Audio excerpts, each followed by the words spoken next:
लग्नाचे दागिने म्हणजे श्रीमंत पेशवाई दागिने, नाशिकचे सुप्रसिद्ध सराफ मयूर अलंकार सराफ। ताज्या बातम्यांसाठी नाशिक न्यूजच्या YouTube चॅनलला सबस्क्राईब करा आणि बेल आयकॉनला प्रेस करा।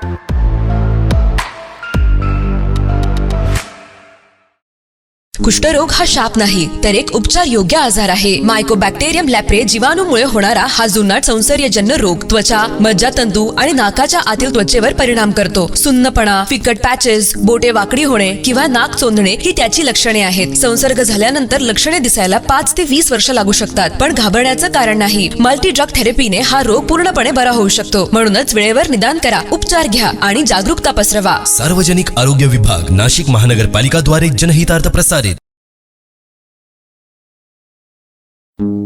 नाशिक महानगरपालिका द्वारा एक विशेष सूचना। नाशिक शहरातील थकबाकीदार मिळकत धारकांना कळविण्यात येते की 23 फेब्रुवारी ते 5 डिसेंबर 2024 या कालावधीतील थकीत मालमत्ता कर एक रकमी भरल्यास शास्तीतून 95% सूट मिळेल। मालमत्ता कर भरण्यासाठी सार्वजनिक सुट्टीच्या दिवशीही सर्व वसुली कार्यालये सुरू राहतील। नाशिक महानगरपालिकेच्या मालमत्ता कर विभागाद्वारे जनहितार्थ प्रसारित।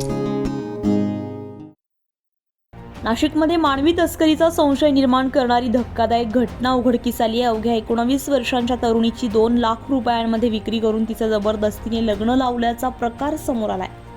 सातपूर पोलिसांनी ग्रामीण भागात धडक कारवाई करत तरुणीची सुखरूप सुटका केली आहे। या प्रकरणी संबंधित महिलांवर गुन्हा दाखल करण्याची प्रक्रिया सुरू आहे। कारवण नाका परिसरातील 19 वर्षीय तरुणी बेपत्ता झाल्यानंतर तिच्या आईनं सातपूर पोलीस ठाण्यामध्ये तक्रार दाखल केली होती।